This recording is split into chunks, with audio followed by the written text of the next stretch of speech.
Même s'il s'est un petit peu calmé ces dernières années, Dana White a une longue histoire de conflits plus ou moins publics qui l'ont suivi dès son apparition dans le monde du MMA et même avant ça. Évidemment, sa liste d'ennemis historiques ne contient pas que des combattants. On se rappelle de ses invectives mémorables contre l'arbitre Mario Yamazaki, de sa guerre ouverte contre le promoteur de boxe anglaise Bob Arum, qui est d'ailleurs toujours en cours et ressurgit une fois tous les 4 ans, ou plus récemment encore, de sa séparation houleuse avec l'USADA. Il y a également énormément d'athlètes que l'on n'évoquera pas aujourd'hui et qui se sont attirés les foudres du patron de l'UFC à tort ou à raison. Nico Montagno et ses déboires lors de son anecdotique règne de championne des poids mouches, Georges Saint-Pierre après son combat contre Johnny Hendricks, ou encore notre français Che Congo après sa performance soporifique contre Sean Jordan lors du très maudit UFC 149. Bref, Dana a un tempérament et sa relation avec ses combattants n'a pas toujours été la meilleure. Certains seraient tentés de dire qu'il n'a pas non plus créé le meilleur environnement de travail qui soit, mais ce sont sûrement des mauvaises langues et la présence de conflits répétés sur les mêmes sujets depuis 20 ans n'est probablement qu'une coïncidence. Vous l'aurez compris, aujourd'hui on va uniquement se concentrer sur les conflits majeurs qui ont opposé le président de l'UFC à des combattants et j'ai essayé le plus possible de varier les thématiques, mais pour être honnête, je ne suis pas vraiment arrivé. Une fois que tout cela est bien compris, vous êtes sur la chaîne des Journeymen et voilà 10 combattants qui ont été en conflit ouvert avec Dana White.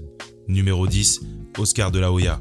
Première entrée et première malhonnêteté de ma part. Vous vous dites sûrement qu'Oscar n'a jamais été un combattant de MMA et vous avez bien raison, mais c'est un ancien combattant quand même. Et même si c'est vrai que ce n'est pas en sa qualité d'athlète qu'il a été en conflit avec Dana, c'est quand même une des rares fois où White n'a presque pas eu le mauvais rôle, donc j'ai décidé de l'inclure. Croyez-le ou non, les deux hommes étaient amis fut un temps, mais les choses se sont embrasées à vitesse grand V lorsqu'il a été annoncé que Conor McGregor allait affronter Floyd Money Mayweather en boxe, un combat que De La Hoya jugeait irrespectueux pour le milieu de la boxe anglaise. De mauvaises langues seraient tentées de suggérer qu'il était un peu jaloux de ne pas faire partie de cette belle fête placée sous le signe du dollar, mais qui sait, ses intentions étaient peut-être pures. Ce qui est certain en revanche, c'est que ça n'a pas plu à Dana White du tout, qui a profité d'être au centre de l'attention pour envoyer quelques pics bien sentis à Oscar, étalant publiquement ses problématiques d'addiction, ce qui est toujours de très bon goût comme on sait. Ce qu'il faut comprendre, c'est que De La Hoya n'allait jamais battre White sur le terrain médiatique, déjà parce qu'il se servait mal des médias, et surtout parce que c'est une figure bien moins crédible que Dana, et ça ne s'est d'ailleurs pas arrangé lorsqu'il s'est mis à proposer un combat de boxe anglaise au patron de l'UFC. Évidemment, White n'a jamais donné suite à cette proposition qui n'avait d'ailleurs aucun sens. C'est lorsqu'Oscar a monté la trilogie entre Tito Ortiz et Chuck Liddell que Dana est une nouvelle fois sorti de ses gonds, inquiet pour son ami et accusant De La Hoya d'utiliser l'héritage de Liddell pour ses intérêts au détriment des évidents soucis de santé de Chuck. Difficile de donner tort au patron de l'UFC sur ce coup-là parce que c'est exactement ce qu'Oscar faisait. Le dernier chapitre de leur rivalité s'est écrit en 2023 lorsque De La Hoya nous a offert une blague bien sentie sur l'affaire de violence conjugale qui a ébranlé Dana l'année passée. Et même si White a accepté ses excuses entre-temps, il a aussi précisé que les liens étaient rompus à jamais. La rivalité semble donc close jusqu'à ce qu'Oscar ait besoin d'un petit coup de pub en tout cas. Numéro 9, Tyron Woodley. Vu qu'il n'a jamais eu très bonne presse, je vais commencer par dire quelque chose de positif sur Tyron. Son opposition à Dana White n'était vraiment pas de sa faute. Le conflit qu'il a opposé à Dana n'a pour source réelle que le simple fait qu'il était un champion très dominant avec des chiffres de pay-per-view désastreux. Qu'il se soit passé d'autres choses entre temps, c'est une certitude, mais la base du problème de Dana avec Tyron est exclusivement commerciale. Pour résumer la relation entre les deux hommes, Woodley était un combattant plutôt divertissant qui a pris le titre des mains de l'un des combattants les plus populaires de l'histoire du MMA. Il s'est ensuite transformé en une machine à décision qui n'a pas vraiment réussi à conquérir les fans et qui a pris pas mal de pauses pour des opérations médicales. Tout ce cocktail n'a évidemment pas plu à Dana, surtout que Tyron avait la fâcheuse tendance de réclamer de gros combats alors même qu'il avait une foule de challengers et qu'il n'était pas vraiment une grosse attraction. Woodley a voulu affronter Georges Saint-Pierre, il a voulu affronter Nate Diaz et comme tous les combattants de cette époque-là, il a bien sûr voulu affronter Conor McGregor. Il n'a jamais caché son désamour pour Dana et ce dernier le lui a toujours bien rendu. Il a qualifié son champion de chiant à regarder combattre, l'a accusé d'avoir refusé de combattre Colby à plusieurs reprises, ce qui était vrai d'ailleurs, et même s'il n'a jamais directement dit que Tyron était un imbécile, disons qu'il l'a dit de toutes les autres manières possibles. Ça n'a pas aidé que Tyron ait également mis fin à la percée de la seconde venue de Conor McGregor en la personne de l'anglais Darren Till. Bref, les deux hommes ont été en conflit tout le long du règne de Woodley et Dana devait être le plus heureux des hommes lorsque Kamaru Usman l'a battu. Il faut d'ailleurs dire que Kamaru n'était pas la star qu'il est devenu entre temps, son style était encore plus soporifique que celui de Woodley et le désintérêt des fans était le même à l'époque. C'est dire à quel point Dana ne voulait pas de Tyron. Numéro 8, Chris Cyborg. C'est peu dire que d'affirmer que le cas Chris Cyborg a été mal géré du début à la fin de son temps à l'UFC. À vrai dire, ça a même commencé avant sa signature dans la promotion. 2 années avant son combat contre Leslie Smith, Dana avait fait un commentaire peu flatteur sur l'apparence de Cyborg, la comparant à Wanderlei Silva en robe et en talons. Même si tout le monde voit à peu près ce qu'il voulait dire, c'est un vrai manque de classe de sa part. Mais les commentaires n'ont pas cessé après sa signature et les différentes tentatives d'humour de Dana n'ont pas plu à la brésilienne ou à son clan. Dans une vidéo, elle a adressé un message direct à Dana White et Joe Rogan demandant à ce que ces invectives cessent pour qu'elle qu'elle puisse retrouver un environnement de travail acceptable. Même si cela se passait bien sportivement, Dana n'a jamais cessé de rabaisser Cyborg, évoquant notamment sans relâche son passif avec le dopage, chose curieuse pour un promoteur qui parle d'une de ses championnes. Les choses ont pris une nouvelle proportion lorsqu'elle a perdu sa ceinture des poids plumes contre Amanda Nunes et que Dana a prétendu qu'elle avait refusé une revanche à plusieurs reprises. On a appris plus tard que c'était faux, et en rétrospective, cela ressemblait simplement à une nouvelle tentative d'atteindre à la réputation de la brésilienne. Il est aussi important de rappeler que la raison initiale de la signature de Cyborg était un combat contre Ronda Rousey, mais cette dernière a préféré essayer de récupérer sa ceinture des mains d'Amanda Nunes, et on sait comment cette histoire s'est terminée. On peut dire sans risque de se tromper que Cyborg n'a pas vraiment apprécié son passage à l'UFC, et même si elle a dit il y a quelques mois qu'elle avait pardonné à Dana White le traitement qu'elle y avait reçu, il va sans dire que ce n'est pas une situation qui met le patron de l'UFC en valeur. Numéro 7, Fedor Emelianenko. Dans un milieu qui ressemble vastement à un jeu d'échecs géant que Dana White manipule comme bon lui semble, Fedor est une anomalie dans le parcours du président de l'UFC. Le Russe est le meilleur combattant à n'avoir jamais signé pour lui et il a cristallisé toute la mauvaise foi de Dana. Il mourait d'envie de faire signer Fedor à la fin des années 2000, un combat entre le Russe et Brock Lesnar était envisagé et il aurait probablement été l'un des plus gros combats de l'histoire du MMA. Mais malheureusement, les deux hommes ne sont jamais parvenus à trouver un accord et cela a grandement frustré Dana. Comme un enfant qui ne peut pas tout avoir, il a donc piqué une crise et a consacré une partie non négligeable de son temps à critiquer Fedor en essayant constamment de le rabaisser et il semblait presque que ce combattant qu'il désirait tant soit devenu un athlète comme les autres en l'espace d'un seul instant. Il disait à qui voulait bien l'entendre que Fedor était surcoté et qu'il n'était pas l'un des meilleurs combattants du monde. Ce discours s'étant un peu transformé avec le temps en moquerie sur la fin de carrière du Russe, indiquant que s'il avait combattu à l'UFC, il n'aurait pas eu à fouler l'octogone à 46 ans pour la dernière fois.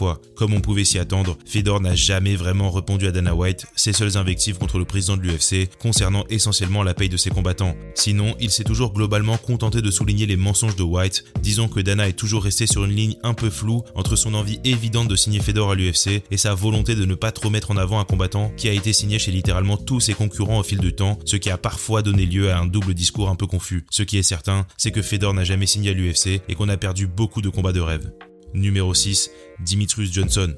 Demetrious Johnson est le cas le plus clair d'un athlète trop fort pour le bien de sa relation avec Dana White. Mighty Mouse est le clair meilleur poids mouche de l'histoire du MMA et il détient toujours une foule de records de l'UFC. Le seul problème, c'est qu'il concourt dans la division masculine la moins suivie de toutes et qu'à ce titre, son impact commercial est loin d'aller de pair avec son niveau dans la cage. Pour le dire simplement, tous les fans de MMA respectent Demetrious, mais peut-être pas au point de sortir le portefeuille pour le regarder combattre. Et évidemment, dans un monde gouverné par les chiffres, Dana White n'a pas apprécié que l'excellence sportive de sa promotion soit représentée par un combattant qui n'intéresse pas grand monde. Je tiens à dire que pour le coup, il paye aussi un peu son manque d'investissement marketing dans les catégories de poids les plus légères, un problème qui n'était pas aussi flagrant chez les poids coqs parce que la ceinture a beaucoup plus tourné que chez les poids mouches. Donc effectivement, lorsque le champion le plus prolifique de l'histoire de l'UFC vend entre 100 000 et 200 000 pay-per-view, ça coince. Mais ce n'est pas pour dire que Dana White était le seul lésé dans cette affaire. Après que DJ ait quitté la promotion, la révélation des salaires qu'il avait touchés en tant que champion a choqué le public. Et certes, il n'allait jamais être payé au niveau d'une superstar, mais toucher 60 000 $ pour sa troisième défense de titre, c'est du jamais vu. Surtout, le conflit est monté d'un ton lorsque Demetrious s'est vu informer qu'il ne toucherait jamais de points de pay-per-view, ce qui constitue la majeure partie du salaire des champions. C'est une situation non seulement extrêmement rare, mais surtout un scandale de traiter l'une de ses plus grosses légendes de la sorte. Du coup, forcément, Mighty Mouse n'a jamais trop fait de promotion pour ses soirées à l'UFC, et la promotion non plus, entamant un long cercle vicieux dont personne ne sortait vainqueur.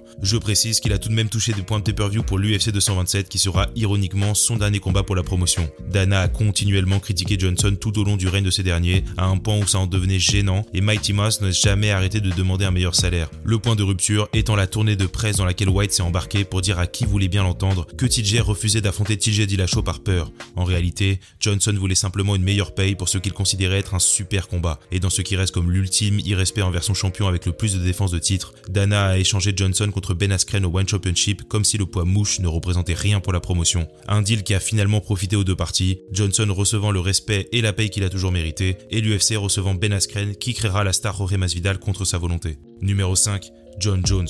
Ces jours-ci, Jon Jones et Dana White sont en bons termes, en si bons termes d'ailleurs que le président va le laisser se reposer avec la ceinture de champion du monde jusqu'en 2025 s'il le faut. Mais aussi bénéfique fut-il pour la promotion, il a aussi été un calvaire médiatique à gérer dû à ses frasques à répétition, qu'elles soient sportives ou non d'ailleurs. Et même si on a l'impression que c'était il y a très longtemps, il ne faut pas regarder plus loin que 2021 pour retrouver des traces d'un conflit entre les deux parties. Même s'il a changé son fusil d'épaule depuis, Dana a été excédé par les refus à répétition de Jon d'affronter Francis Ngannou, indiquant que les demandes financières de Bones n'étaient pas raisonnables. Une problématique politique qui a d'ailleurs compliqué la relation entre les deux hommes depuis des années. Évidemment, il est aussi difficile de ne pas évoquer la débâcle de l'UFC 151 et l'annulation du combat entre Jon Jones et Dan Henderson qui a entraîné l'annulation de la soirée au global. Un incident dont la responsabilité a strictement été rejetée sur Jones et son clan par le président de l'UFC. Dana tentant même de prendre la moralité de Jon à partie publiquement en l'accusant de priver les autres combattants de la soirée de leur chèque. Un coup très bas, même dans les standards de White. Et évidemment, Jon a fait sa part pour compliquer les relations entre les deux hommes, en étant impliqué dans un grand nombre d'incidents très médiatisés qui ont sévèrement endommagé sa réputation et celle de la promotion, ce qui n'a probablement pas été très simple à gérer.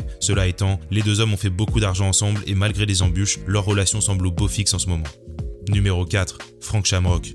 Comme une brouille entre deux voisins de longue date, tout le monde a un peu oublié pourquoi Frank Shamrock et Dana White sont en si mauvais termes. Si on en croit les différentes histoires qui circulent, les deux hommes se sont rencontrés à l'occasion du rachat de l'UFC par Zuffa pour un brainstorming sur la façon de faire évoluer le sport et la promotion. Toutes les idées de Frank auraient été refusées en bloc et cela n'aurait pas bien sûr plu à ce dernier. Si ça vous semble léger pour le démarrage d'un conflit qui dure depuis plus de 20 ans, vous avez bien raison, mais il faut savoir que Frank a la réputation de ne pas être quelqu'un de très agréable et Dana White, c'est Dana White. Ce dernier peut s'avérer très rancunier s'il le veut et il a tout simplement œuvré pour effacer Frank des annales de la promotion. Shamrock n'est jamais mentionné par qui que ce soit aux commentaires ou sur des plateaux d'analyse malgré son incroyable palmarès et il y a une raison à cela. Il a d'ailleurs proposé un combat Dana White à de multiples reprises, ce qui on le verra plus tard est un thème qui revient dans la carrière du patron de l'UFC. Les deux hommes ont toujours continué de s'invectiver par médias interposés mais il faut admettre que ces derniers temps, il semble que Frank parle un peu tout seul. Je sais qu'il est souvent simple de pointer Dana White du doigt dans ce genre de situation, mais Frank Shamrock n'est pas souvent décrit positivement par les personnes qui l'ont côtoyé et si je devais parier, je dirais qu'il a une grande part de responsabilité dans toute cette histoire aussi.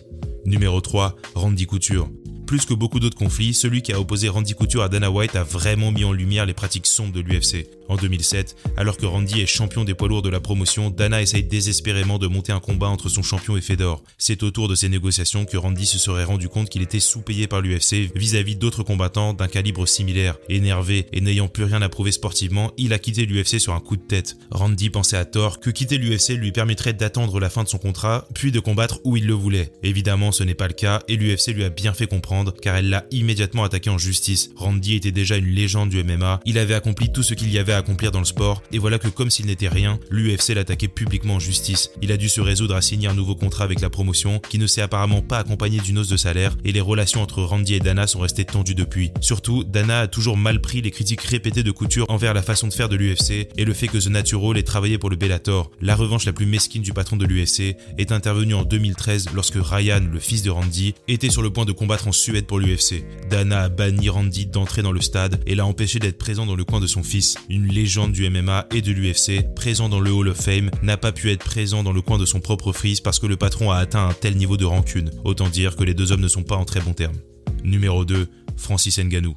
Je vais commencer par une note positive. Dana a donné du crédit à Francis pour sa performance contre Tyson Fury. Vous me direz encore heureux, mais comme on le voit depuis le début de cette vidéo, Dana est capable d'un niveau d'aigreur et de malhonnêteté qui aurait pu l'empêcher d'y trouver du positif. D'autant plus que selon toute vraisemblance, Francis est à peu près le premier combattant à avoir remporté sa rupture avec l'UFC. Une rupture qui s'est entamée en 2018, l'année où Francis va non seulement perdre contre Stipe, mais également contre Derrick Lewis. Dana pointe du doigt l'attitude du Camerounais qu'il juge prétentieux, citant son arrogance comme l'explication de sa mauvaise performance contre Stipe.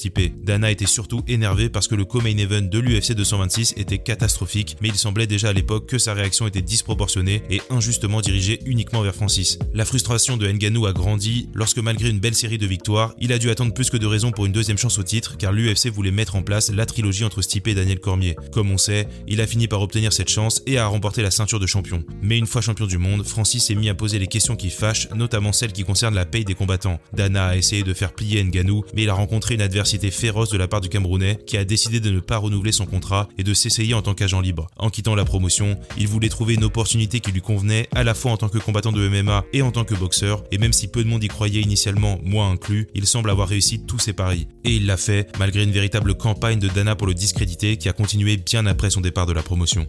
Numéro 1, Tito Ortiz. Vous saviez probablement que Tito était à cette place. Dana White et Tito Ortiz travaillaient ensemble avant même que Zuffa ne rachète l'UFC. White était son manager et c'est au moment du rachat de l'UFC que les choses ont commencé à se détériorer. Tito était la star principale de la promotion et il voulait plus d'argent. Comme vous le comprenez bien depuis le début de cette vidéo, Dana n'est pas exactement du genre à donner plus d'argent aux combattants qui le réclament et cela a été un gros sujet de contention entre les deux hommes. Surtout que White accusait Tito de faire traîner un combat contre Chuck Liddell. Les tensions entre les deux hommes sont devenues si fortes qu'un combat de boxe entre eux a été programmé et ce n'est pas une blague, ce combat a vraiment vraiment failli avoir lieu, au point où un documentaire suivant la préparation de Dana White a été diffusé sur Spike TV. Évidemment, l'affrontement n'a pas eu lieu, notamment dû à des problématiques financières, mais ça permet à peu près de situer l'état de la relation entre les deux hommes à l'époque. Ce n'est d'ailleurs pas uniquement Dana qui est en faute dans cette histoire. Dans les heures sombres du MMA où l'argent manquait, Tito avait développé la fâcheuse manie de demander une rallonge sur son chèque quelques jours avant un combat, sachant pertinemment que l'UFC ne pouvait pas refuser parce qu'il était la plus grosse star de la promotion et qu'elle ne pouvait pas se permettre de risquer qu'il ne se présente pas le jour du combat. L'histoire entre les deux hommes est pleine d'anecdotes un peu folles, du t-shirt porté par Tito lors de la conférence de presse de l'UFC 84 à la soumission qu'il aurait placée à Dana au bord d'un avion, refusant de lâcher alors même que le président tapait. Bref, les deux hommes n'ont jamais eu une bonne relation et elle semble irréparable à ce jour. Voilà la vidéo. Est-ce que vous avez un autre souvenir d'un combattant qui aurait été en conflit majeur avec l'UFC sur le long terme, bien sûr? Voilà, Dana White, il a eu plein de soucis avec les combattants, il s'est jamais privé de dire quoi que ce soit sur ses athlètes, donc on sait qu'il y a plein d'occurrences, notamment dans les conférences de presse d'après-combat, surtout avant, il se lâchait énormément. Mais voilà, donnez-moi un autre exemple que j'aurais raté. Évidemment, je ferai peut-être un autre volet sur les conflits hors combattants, voilà, parce qu'il y a plein d'autres trucs à dire, notamment sur la façon avec laquelle a été autorisé le MMA aux États-Unis, qui est une très grosse histoire en elle-même. Et voilà, n'hésitez pas à vous abonner, à liker comme d'habitude. On se revoit bientôt tout le monde. Salut les gars, prenez soin de vous et de vos proches et on se reparle bientôt. Salut l'équipe.